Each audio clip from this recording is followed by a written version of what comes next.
Salut tout le monde, j'espère que tu vas bien, j'espère que tu apprécies mes vidéos et que surtout mes vidéos t'apportent quelque chose. Tu vois qu'il y a de la neige et les conditions étaient mauvaises, je n'ai pas pu me rendre à l'endroit prévu, mais pas grave, j'ai un autre sujet d'actualité. Aujourd'hui, j'aimerais te faire découvrir l'un des plus gros sapins de Suisse. Tu as vu sur la RTS qui parlait que le plus gros sapin de Suisse se trouvait au Val de Travers. Les conditions étaient mauvaises, j'ai pas pu me rendre à ce grand sapin, mais je te présente Jean-Luc, son petit frère, a des plus grands sapins également du coton de Châtel. Après 10 minutes de marche, sous 30 cm de neige, enfin on arrive au pied de Jean-Luc. Cet arbre est estimé à quasi 300 ans. C'est-à-dire que cet arbre n'était pas sorti de terre lors de la Révolution française. Alors comment a-t-il fait pour survivre si longtemps? Comment a-t-il fait pour être si grand?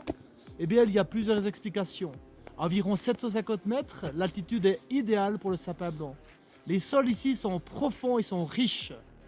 Cet arbre a continuellement pu étendre ses racines pour se nourrir.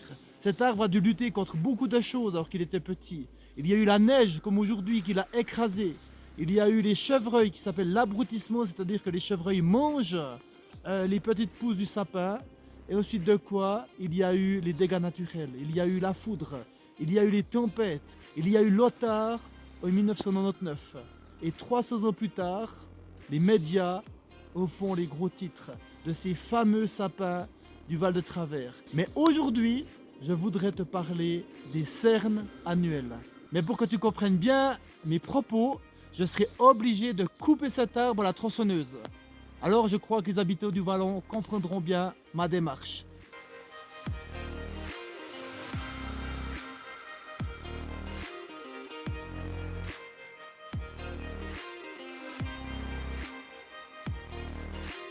On va aller couper ce monstre.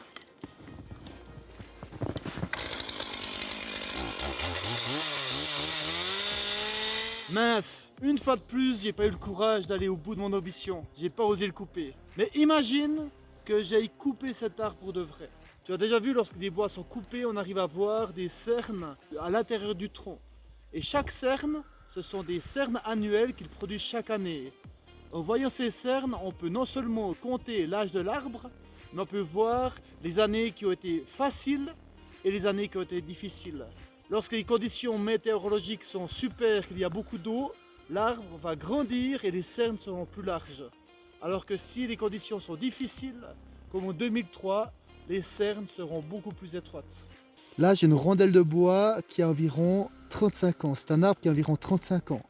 Et ces cernes annuelles représentent ces années de croissance. Certaines années ont été très bonnes. On voit que la cerne annuelle elle est large. Et d'autres années ont été beaucoup plus difficiles. On voit que la cerne annuelle elle est serrée. En 2003, il y a une grosse sécheresse de la région.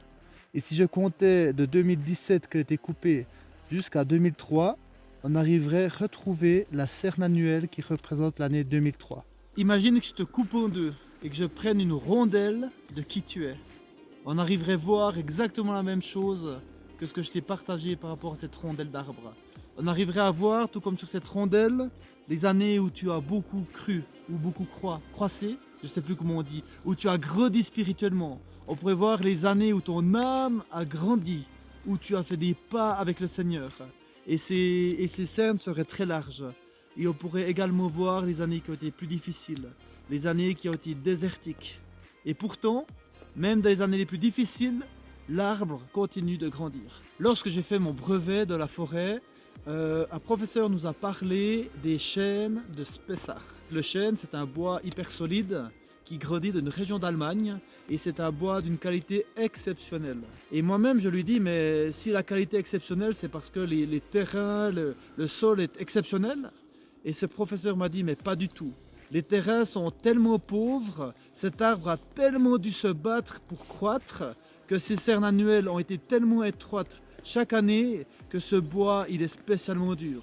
Et la bonne nouvelle, c'est que même si les conditions sont difficiles et que nous continuons à croître, eh ben nous allons être serrés, nous allons être durs. Il y aura de la densité dans notre vie. Le passé est là, tout comme les cernes que je t'ai montré tout à l'heure qui se trouvaient au centre de la rondelle.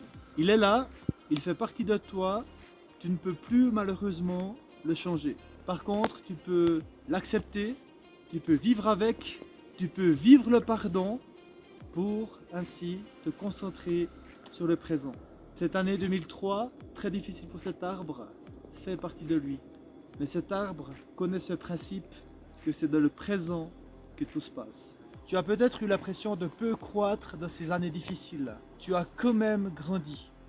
Et même si tes cernes annuelles sont tout petites, elles sont très fines, il y a une grande densité dans ce bois.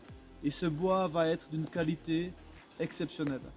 Alors sois béni, continue à vivre dans le présent et continue surtout à t'abreuver. À bientôt.